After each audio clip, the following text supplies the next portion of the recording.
చెట్లు తోటలోకి వచ్చానండి. చాలా బాగుంది, నాకైతే మనసుకి చాలా సంతోషంగా ఉంది. ఈరోజు వీడియో ఏంటంటే, ఒక మనిషి మాటల వల్ల ఇతరులు ఎంత ప్రభావం చెందుతారో, అది మంచి కావచ్చు చెడు కావచ్చు, చాలా ఇన్స్పిరేషన్ అవుతారండి.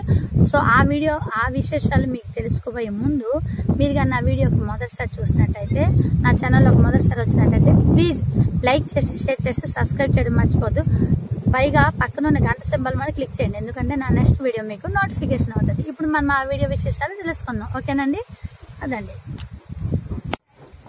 అవునండి, ఈరోజు టాపిక్ అని చెప్పాను కదా, ఎందుకంటే మాటలు మనిషి యొక్క మాటల ప్రభావం చాలా పవర్ఫుల్గా ఉంటుంది. ఒక వ్యక్తి చాలా ఉన్నత స్థాయికి వెళ్ళాలనే అదే వ్యక్తి పూర్తిగా మనస్తాపం చెంది అంటే పూర్తిగా అధపాతాలకి తక్కువబడాలనే మనిషి మాటలు చాలా పవర్ఫుల్ ఉంటాయండి. మనిషి మాటల వల్ల ఏవైనా జరగవచ్చు. సో అటువంటి ఒక సంఘటన నాకు తెలిసి నేను చెప్పాలనుకుంటున్నాను.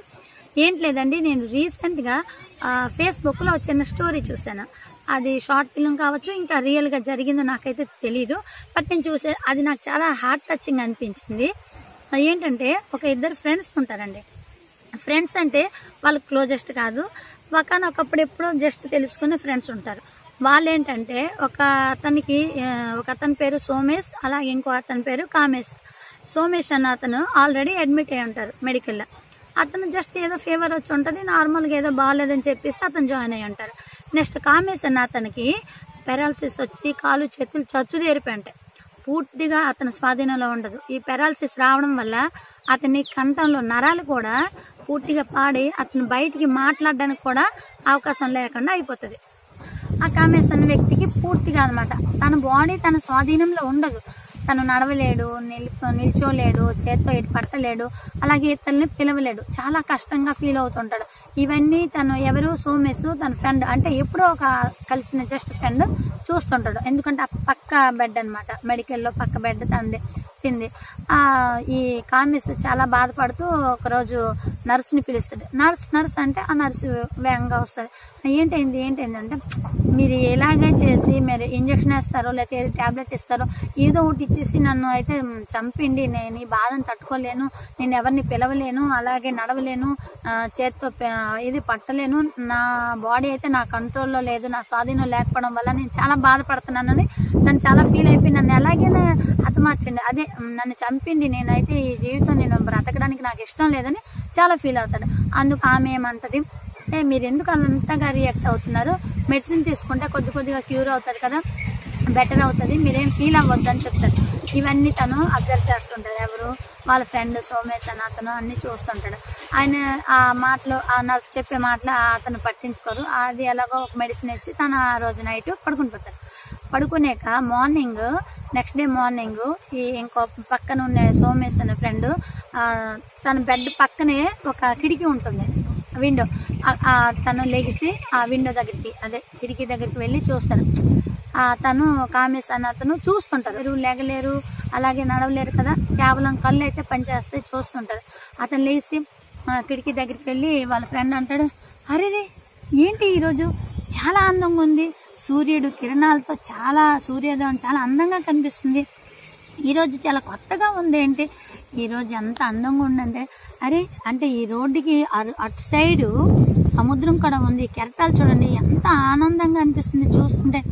ఆ పక్కన ఒక ఐస్ క్రీమ్ పార్లర్ ఉంది, అక్కడ ఐస్ క్రీమ్ తినడానికి ఒక పాప చూడండి పరిగెట్టి వస్తూ పడిపోయింది, అలా వాళ్ళ అమ్మ వాళ్ళు వస్తున్నారు తీసుకుని వెళ్ళారు అని ఇలాగా చెప్తుంటాడు. ఇవన్నీ తనకి చెవులు అయితే పనిచేస్తాయి కదా, చెవులతో వింటూ కళ్ళుతో చూస్తుంటాడు కామేష్.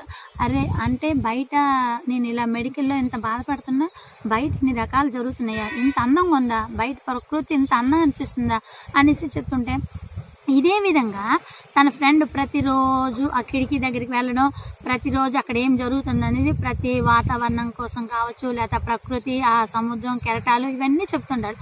అవన్నీ వాళ్ళ ఫ్రెండ్ ఎప్పుడు చెప్తాడా, ఎప్పుడు మార్నింగ్ అవుతుందని, ప్రతిరోజు పడుకునే తర్వాత ఆ మార్నింగ్ అవుతుంది అనేసి ఈ కామేష్ అనేది చూస్తుంటాడు. ఇదే విధంగా చూస్తూ ఒకరోజు ఆ బెడ్ మీద సోమేష్ ఉండడు. అయితే మార్నింగ్ అవుతుంది. మార్నింగ్ అయ్యాక కామేష్ నర్సుని పిలుస్తాడు.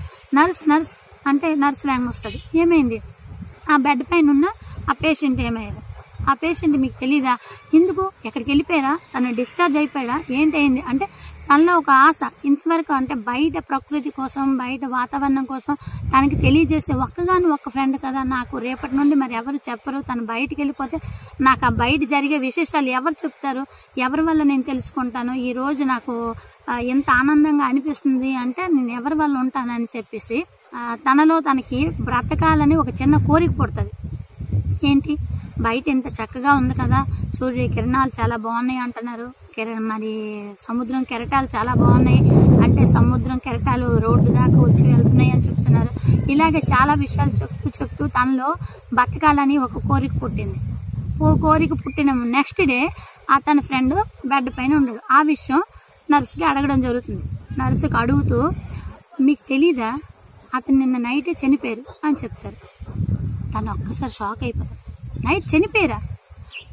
నిన్న డే మొత్తం నాతో మాట్లాడి అక్కడ విశేషాలన్నీ చెప్పిన నా ఫ్రెండ్ చనిపోయాడా అని ఒక్కసారి చాలా అతను చెప్పలేరు. ఆ టైపు అంటే చాలా ఫీల్ అవుతూ తను స్టన్ అయిపోతాడు. నాకు ఇప్పుడు ఆ విశేషాలు ఎవరు చెప్తారు, ఎలాగ నేను బయట విశేషాలు తెలుసుకుంటాను, నాకు ఒక్కగానో ఒక ఫ్రెండ్ కూడా చనిపోయారు అని చాలా బాధపడుతూ ఆ నెక్స్ట్ డే ఏం చేస్తాడు, సరేలే నా ఫ్రెండ్ అయితే చనిపోయారు కదా, ఆ బయట ఏం జరుగుతుందనేది నా మాటికి నేనే తెలుసుకుంటానని అతనైతే చాలా ప్రయత్నించి ఆ బెడ్ పై నుండి లెగుస్తూ ఎలాగో అలాగా అంటే ఆ సైడ్ బెడ్ని లేదా గోడని పట్టుకుంటూ అక్కడికి దగ్గరికి వెళ్ళి చూస్తాడు. అక్కడ చూడగల పెద్ద కేకేస్తాడు నర్స్కి, నర్స్ అని కేకేస్తాడు. నర్స్ వేగంగా వస్తుంది. నర్స్ వచ్చి ఏంటి చేశారు మీరు, ఎందుకు ఇలా చేశారు, నా కోరికలన్నీ నాశనం చేశారు అని చెప్తారు. ఏమిటైంది అంటే ఈ కిటికీకి ఎందుకు ఇలా గోడ కట్టేశారు, చీకటిగా కనిపిస్తుంది ఎందుకు అనేసి ఈ కామేసి అడుగుతాడు. నర్స్ అంటది, నవ్వుతుంది. ఎందుకు, నేను వచ్చి ఇక్కడ 5 years అవుతుంది, నేను ఇక్కడ పనిచేస్తున్నాను, నేను వచ్చినప్పటి నుండి ఈ కిటికీ ఇలా బంద్ అయ్యే ఉంది, ఎప్పుడు కూడా ఓపెన్ లేదు అంటే, అరే మా ఫ్రెండ్ రోజు నాకు అవతల వాతావరణం కోసం, సముద్ర కెరటాల కోసం, సూర్యుడి కిరణాల కోసం, పిల్లల ఆటల కోసం అన్నీ చెప్తున్నారు కదా, మరి ఇప్పుడు నువ్వు ఒట్టిగా అబద్ధం ఎందుకు చెప్తున్నావు అని చెప్తాను. దానికి ఆ విషయానికి ఆ నర్సు చాలా నవ్వి అలాగే ఆనందిస్తూ ఒక విషయం చెప్తారు. మీరు ఒకటి గమనించారా, మీరు మెడికల్లో అడ్మిట్ అయ్యేటప్పుడు మీ పరిస్థితి చాలా దారుణంగా ఉండేది.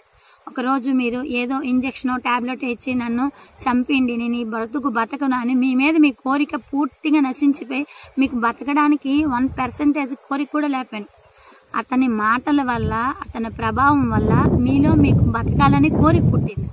సో అతని మాటల వల్ల మీరు మళ్ళీ బతకాలి, అవతల ఉన్న వాతావరణం ఎలాంటిది అనేసి దానివల్ల మీకు ఇన్స్పైర్ అయ్యి మీరు ఎంత కష్టమైన బెడ్ పైన లేచి ఈ గోడ దాకా వచ్చారు.